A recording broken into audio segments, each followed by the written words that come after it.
L'anxiété est un sentiment de nervosité, d'inquiétude, de malaise qui fait partie de l'expérience humaine normale. Mais lorsque cette inquiétude devient importante, elle est présente dans de nombreuses affections mentales. Par exemple, on peut la retrouver dans le trouble anxieux généralisé, dans le trouble panique ou encore dans les phobies.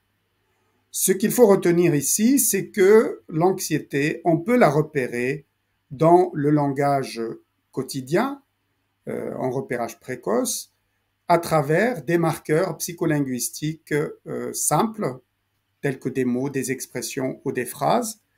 Et on peut classer ces marqueurs dans trois grandes catégories. La première catégorie, c'est les marqueurs cognitifs. Il s'agit de mots qui expriment des préoccupations ou des anticipations négatives qui sont liées à la peur ou au risque. Par exemple, j'ai peur qu'il arrive un malheur, j'ai peur qu'il arrive quelque chose de mauvais. Il s'agit également d'expressions qui traduisent des croyances catastrophistes. Et si le si ça va mal tourner, par exemple, et si je ne réussis pas, qu'est-ce qu'il va se passer?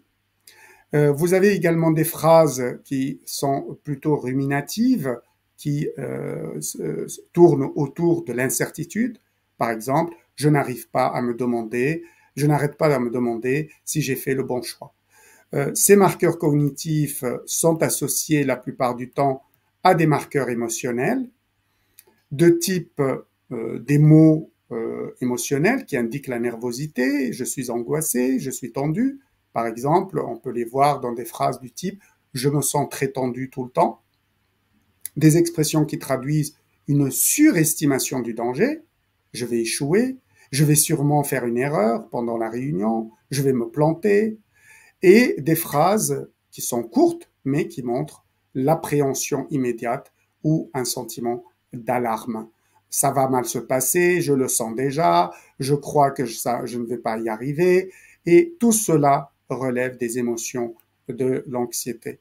Enfin, les marqueurs, probablement le marqueur le plus important, ce sont les marqueurs temporels, avec une orientation temporelle toujours et systématiquement orientée vers le futur.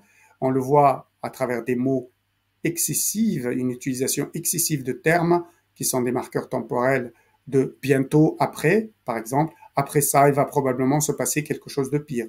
Des expressions qui reflètent une focalisation sur l'avenir. Tout dépend de ce qui pourrait arriver plus tard.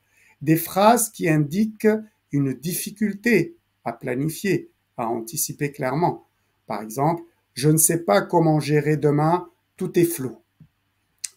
Pour simplifier, disons que l'anxiété est née ou on peut la repérer à travers les marqueurs temporels qui sont toujours orientés vers le futur. La personne semble penser uniquement au futur. Elle ne vit pas le présent et elle ne pense pas à son histoire passée. Elle est totalement obnubilée par le futur et cela la conduit à l'utilisation d'un langage marqué sur le plan cognitif, sur le plan émotionnel, mais surtout sur le plan temporel.